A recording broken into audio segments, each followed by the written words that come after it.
Thanks so much for checking out City Lights Weekly. This is our quick recap from this past Sunday morning service. Really hope you enjoyed this service if you were with us, and if you weren't, please come check out a service sometime Sunday mornings at 10:30 in North Scranton by Providence Square. This past Sunday, we've just finished up our series on knowing and enjoying God.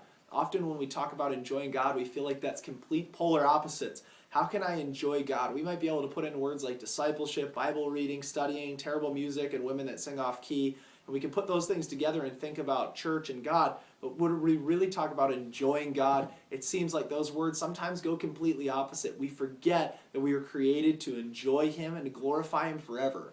See, religiosity can get in the way of this. It says that we have to work our way to God through good moral attainments and achievements. If I work hard enough, if I try hard enough, God will call me righteous.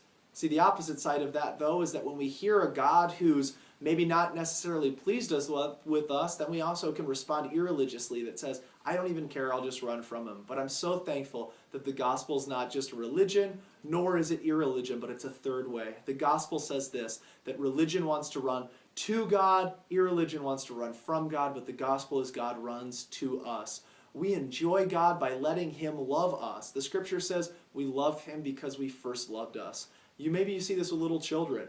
They don't know how to love their parents. I mean, really, what does that look like? They can't color in the lines, and most of the time they're crying, eating, or throwing up. I mean, it's kind of disgusting at times. But how do they love their parents? They don't love their parents by bringing home flowers, washing the dishes, washing their car, vacuuming the house, writing them a cute note. They simply love their parents by letting them love them. See, we let God love us by simply letting Him love us. We don't have to try to prove to Him that we love Him through our moral achievements, but when we recognize that He loves us, it promotes in us and provokes in us a desire to love Him back. It's not hard to love things you love. You see this with men with fantasy football.